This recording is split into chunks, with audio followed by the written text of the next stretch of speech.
Hello, my friends. John LaRuffa here with another straight up solo. And in this episode, we're going to take a look at Thorgal. I'm going to show you no spoilers here, okay? So you can watch this video. Don't have to worry about spoilers. Don't have to worry about ruining any content. I'm just going to give you examples of the gameplay here without getting into anything story related.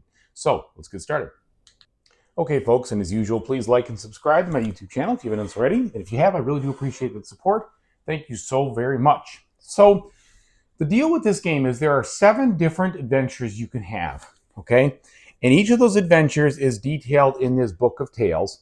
It will give you a page on how you set things up, and then it'll tell you specific rules for the adventure, and then how you win, how you lose, and then some other things. And then it has these other entries, okay? These log entries, which you will read depending on what you decide to do in the adventure. And the adventure takes place on this basic story, well, this illustrated storybook over here, right? It's kind of like a map book. And each of these regions in these either solid or dashed lines are areas that you can be in. And when you're in those areas, you can interact with any of the sites in those areas. So for instance, if I'm standing here, I could interact with this area or this site over here or this site over here to do actions. This has to do with what I can gather from a resource standpoint. And if both of my characters are in the same region or same area, pardon me, they can then both share resources, but only resources, and I'm talking about goods here. Those would be the wooden goods that you would get throughout the adventure. And so you're going to start with some wooden goods depending on not wooden goods, goods in actual wood form. I say it that way because there's all sorts of other things that, like there's icons and stuff. But for instance, you know, this main character being Thorgal, he begins with an actual wood resource, a flame, and then 1 threat token, okay?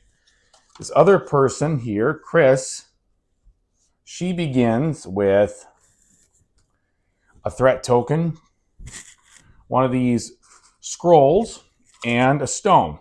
And when you're in the same location, you can share the items that you have here, or I shouldn't say items because you can't share items. It's kind of funny. You can only share these wooden tokens, okay? Now, any item cards you have, which you're going to be able to get plenty of them from the item deck and such and do a lot of different things there, you're not allowed to share. You can only use what you've got. And so there are also some kinds of interactions and things too that you sometimes will take part in together. But for the most part, the reason you're really cooperating in this game is how the actions happen. Now, when you want to take an action, you're going to use one of these 4 action chips, and you're going to put the action chip under a specific action you want to take, and then mark it as taken. And you're going to do the action based on the power up here plus any bonuses over here. So for instance, this craftsman action that you start with isn't very good on its own. However, you would be able to get 1 craftsman item card for every other action disc that was located over to the left of it. So for instance, if this was the situation and I took this action, I'd be able to take 3 cards from the crafting area over here, which is how you get items. And I add them right to my area, and that's what my turn would be. Some of them give you bonuses if you just do 1 and only 1 token. So for instance, this one, I get to move, but then I have to gain a wound based on the number of threat that I have, which are these icons here. But if there's 1 over here, I get a bonus for that movement. I get to take 1 item from the crafting area. And the movement allows me to move around the map, okay? Now, there's also a gathering action where you're basically able to gather things that show up in these journey cards. And there's either the specific item, for instance, like the stone, I could gather that, or I could gather whatever is present in the region. In this case, it would be stone here, or here it would be wood or that scroll, depending on who's doing the gathering. These journey cards also have a whole bunch going on, and that's what you use this icon for here.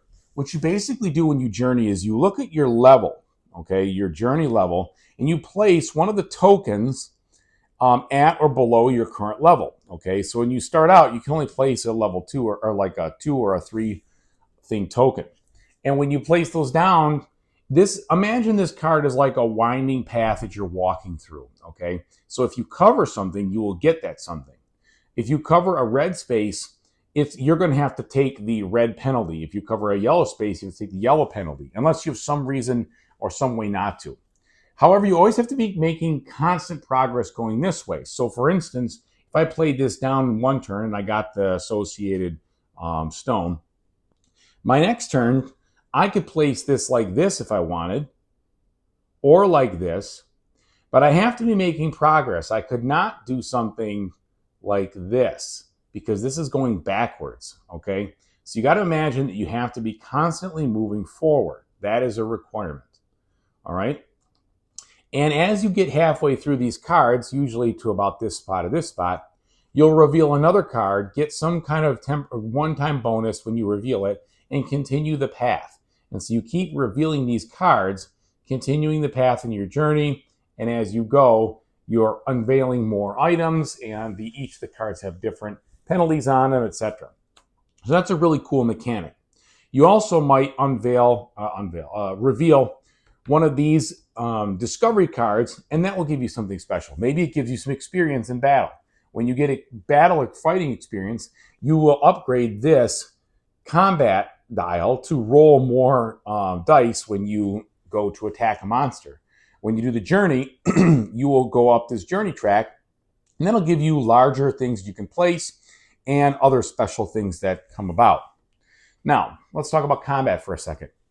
When you decide to fight something, that's what these little icons or these little tokens are for. So the green are the weakest enemy, then you've got this intermediate enemy in the yellow, a harder enemy over here in the orange, and then a really hard in the red. And when you go to fight an enemy, you are going to look at your combat roll, and you're going to roll those dice. So for instance, if I was to fight right now, I would have to roll 2 green. And let's say I wanted to engage this area right here. What you would do is you'd flip up an enemy card, and then you'd roll the dice. And in the case here, this would be really bad luck. Here I'd only be able to place a single and a single. See how those are white versus black? This is the critical side of the dice. You're only allowed to play the full thing if you have some kind of ability that lets you resolve the critical ability of the die, okay? And usually that's an item or some other thing that's going on, some other benefit. But let's say for the sake of argument that I rolled something like this. What I would do is I would take 2 of these these tokens, and I would have to put them in a way that the shapes are going to cover both of these hearts, these broken hearts, if you will. And just like these journey tokens, if I cover yellow, I would get yellow wounds, in this case 2 single wounds over here. And if I covered the red, I would have to lose some wooden token that I have, all right, one of any of those kinds. If I covered this, I would get my choice of experience, either journey experience or combat experience. And so it makes for a very fun and interesting little combat mechanic because you're trying to cover these hearts, and if you do, you win. You would remove that token from the board, you'd get any benefits that you covered or pay any penalties. Then you put that at the bottom of the deck. And that's how combat works. And as obviously the cards get bigger, they get tougher to fill, right? So this would be a tougher enemy. Now it has 4 hearts. And the intermediate cards have 3 hearts. And they're spaced out in a different way so that if you're going to hope to beat them, well, you're going to have to probably level up a bit. And you level up in all sorts of different ways, like I kind of showed you there. You can get some experience from cards here. You can get some stuff from here. There's other things, lots of different things that can go on to strengthen your characters.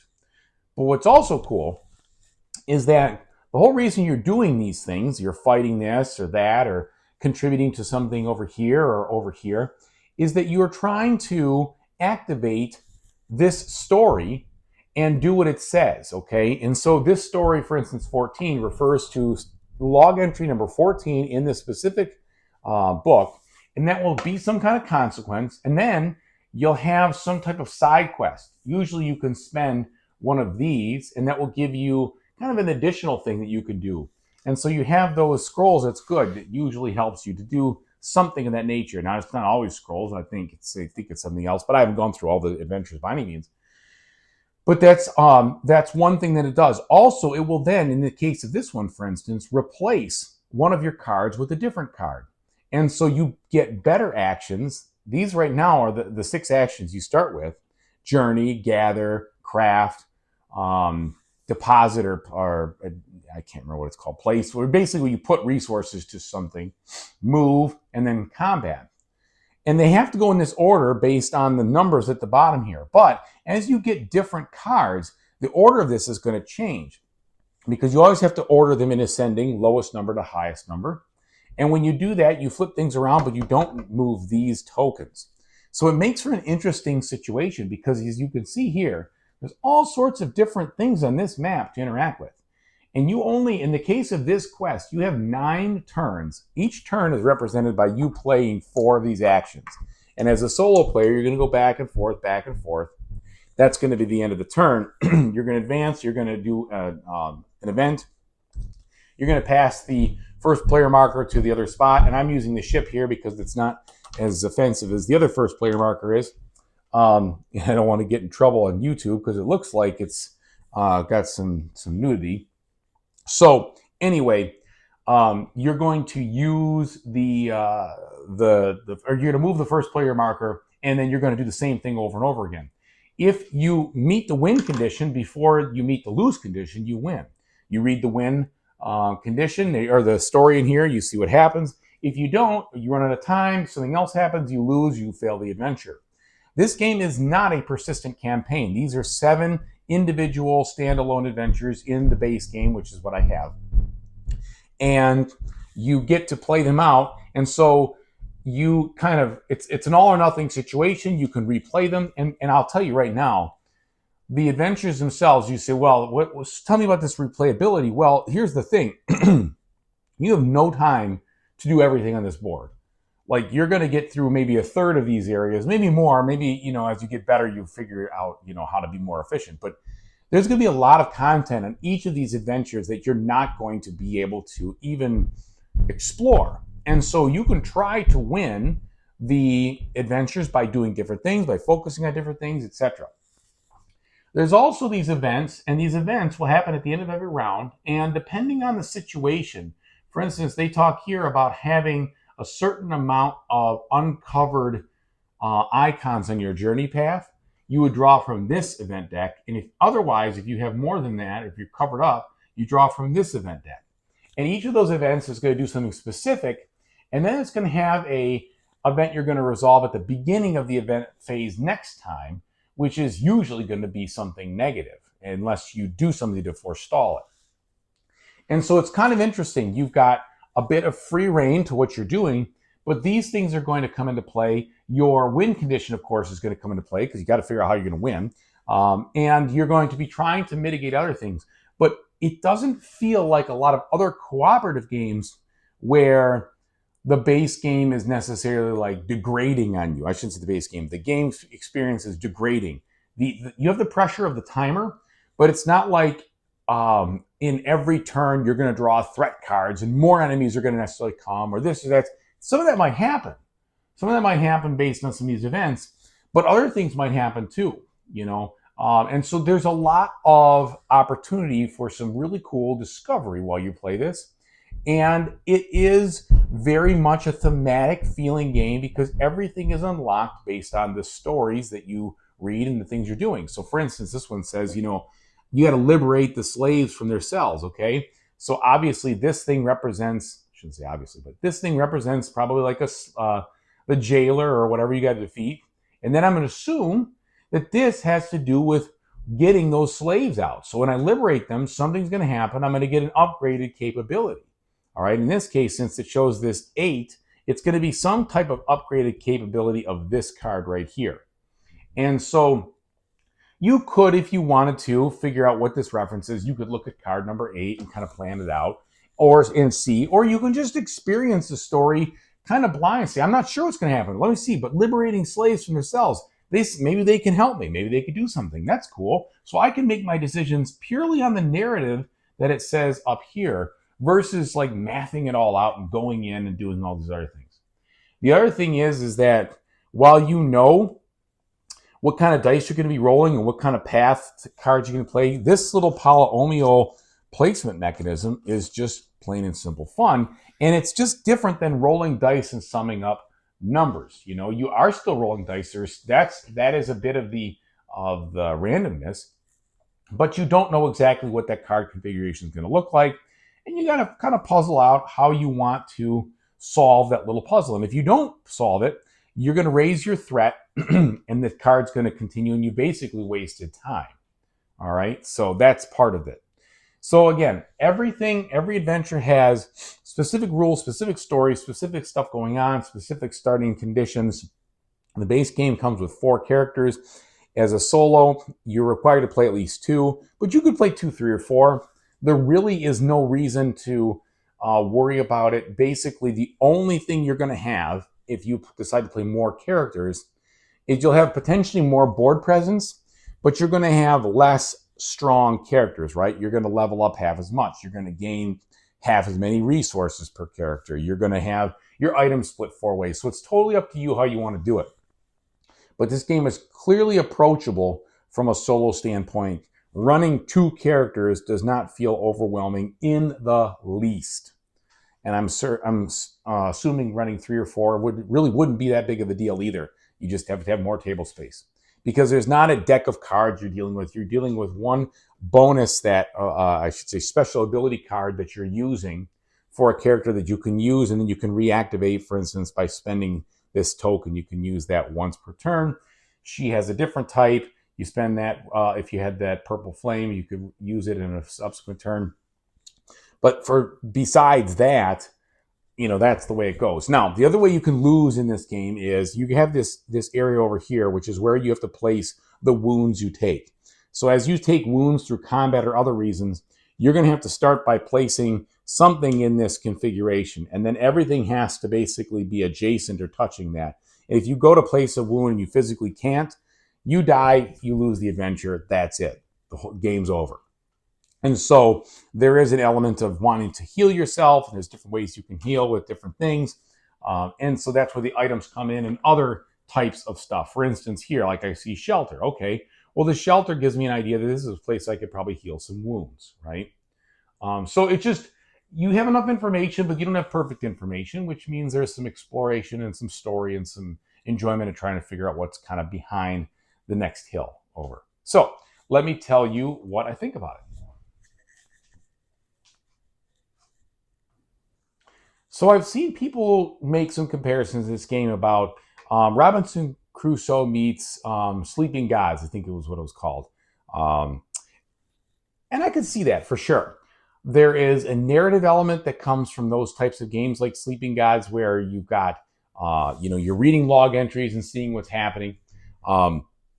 You've got the polynomial kind of puzzle piece, so to speak, which is a little different in that game, but here it's more pronounced, more fun for sure. And then you have this feel of Robinson Crusoe only from the standpoint of, I think it shares a little bit of the familiarity based on like gathering certain resources and then contributing them to do something. But that's where it really stops. I think this game by far stands on its own as its own thing, in my opinion. I love Robinson Crusoe. I finished Sleeping Gods and then I sold it. Once and done was enough for me. That was a long, long gameplay, and it was too repetitive. Here, because everything is, there's 6 different actions, and you're trying to do something more intact, more tangible, it does not feel repetitive at all. It feels like a normal Euro game with some really good story elements to it, and some fun inter-mechanics with the way that the action cards get strengthened based on what's next to them and what order you do things. The ability to, explore different journey cards and do that little path, the fun of fighting enemies without the frustration of just rolling dice just to see what happens and adding up, potentially just getting hosed by them. You can still have those problems, but somehow, way, shape, or form, it just feels more fun when I'm placing little shapes. And that, I think, is a really cool mechanic, and I'm really glad they put that in here. So everything about the game is fine. But then when you have that little mechanic of the journey and placing those kind of tiles, that makes it really fun. And I like really fun. I also like the ability that I don't know what I'm trying to do for sure. I've got an idea, right? The narrative gives you this idea of like, well, you could try this to win, or you could try that to win. It's up to you. Here's where you start. And so the idea of going to a spot and seeing if I can, like I said before, liberate the slaves. Well, how's that going to help me? I don't know. Let's try it. Let's find out. Let's see how good that one was, or if I distract the guards, or if I do this or do that. And that is really a lot of fun. I like the exploration of a game where I get to see what's behind that corner. And now this game doesn't have multiple cards that you read. So yeah, if once I've liberated the slaves, I'll remember next time what it does to do that. But my strategy for that is, you play each of the adventures. If you don't sit there and play an adventure over and over and over again, chances are you're not going to commit all of it to memory. Again, you don't see it all, okay? So if you decide to play one adventure, then go to the next and go to the next and keep on going, chances are by the time you got back to that first adventure, you'll have forgotten a lot. You'll kind of maybe remember, and if you won, you probably remember more, but you'll have forgotten a lot, and you also want to have explored everything too. So you can really keep it fresh by bouncing around as far as what looks fun. I don't think there's a replayability problem with this game at all because of that. I think in general, it's not going to be one of those games where you can play 100 times. There's no doubt about it. But for me and how many times I play a game for my money, there's plenty here. I don't think I'm going to exhaust it. It would be nice if there was a way to get that unlocked content that came through the Game Found funding campaign, which I didn't even remember happening. I guess I barely remember it. Hopefully that'll be available at some point because that came with, there was 3 more adventures and some more characters. But right now, there's a lot of good game in here for your money. And the game's a little bit on the expensive side, but I still think there's plenty of game for people who like this type of adventure, who want to do something besides just roll dice and see what happens. And it says right at the beginning, this is not a choose your own adventure. It's more than that. And I agree with that. There's a specific story you're following along, but you're not going to necessarily say like at every time you go this, you turn left, you go this, you turn right. It's all kind of there based on the board where you're going to go. And you could do what you want to try to do, but you've got a specific thing you've got to get done. And that timer is going to go fast. They say 90 minutes to 2 hours. Yeah, probably 90 minutes for sure. I could see that the first couple of games. But boy, does it seem like it goes fast. You seem like, wow, I've just been I remember when I played that adventure you saw there, I'm like, oh my gosh, I got like 2.5 more turns to go. And then this is over. I'm not even close to where I think I need to be. I've been meandering around and trying different things. I should have focused, and that's the sign of a good game. I always like a game that it's not just like, well, I max everything out and then I win, okay? Or I max everything out and then that's just what you do. Here, it's going to be about the choices of what you focus on and making sure you're not wasting any time and you're getting the job done before it's too late. So I think that's a lot of fun. I think the mechanics of placing the little shapes is a lot of fun. I like the wound mechanic. That's cool too. It just weaves that in it's a game element, but it's just another random way to do things that brings joy to a game that is pretty cool and interesting on its own. And then as far as the novelty and such, I love how there's a deck of basically, I think it's like 40 odd or so actions, or it's 36 or 38 with some modifiers. So you don't know how those actions are going to interact every time you play, and they're going to swap around and change around. You're going to get better actions and things. That's really cool. I think that's a lot of fun. And then there are multiple event decks inside the box. So each adventure plays with 2 of them, but the way they mix and match, I'm not exactly sure how that all happens. There's a little overlap, but you also, those events are going to do something.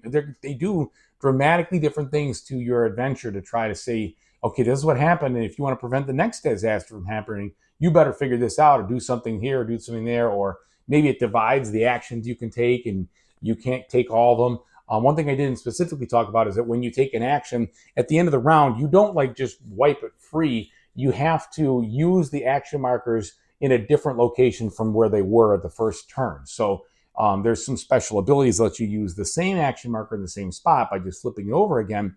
But it's kind of like once I've taken it here, I can't use that exact token to take it. I have to move it someplace else. Now, you can double up or triple up. That's fine. So it's not too restrictive. It's not like, oh, well, I'm always just going to bounce back and forth. But it just brings about enough of that thought process where I can't just keep, redoing the exact same turn over and over and over again. So, or if I do, I have to do it in different orders. And so that changes the strength of all those actions. either way, I think it's a lot of fun. I think there's a lot to explore here. I knew nothing about the comments or the comics. I knew nothing about the story. I don't really. The theme is okay. I mean, it's thematic, but I'm not like, oh, I love Viking or Norse, mythos kinds of games. This is really cool. It doesn't matter to me. I'm just reading it as like a 1980s comic book kind of adventure. I don't even know anything about it. Just kind of like, hey, this is just a situation that we're in, right? But the gameplay is why I really like it. It's good and thematic, but I like the gameplay. So if all that appeals to you, then this is something you should definitely check out. If you just don't need another adventure game in your life, or another storybook game, or another game where you're doing scenarios, you want a more classic board game, then this isn't going to be what you're looking for. But I think there's probably some room in the collections of most of us to try something new, and I think this one gives us a decent amount of that.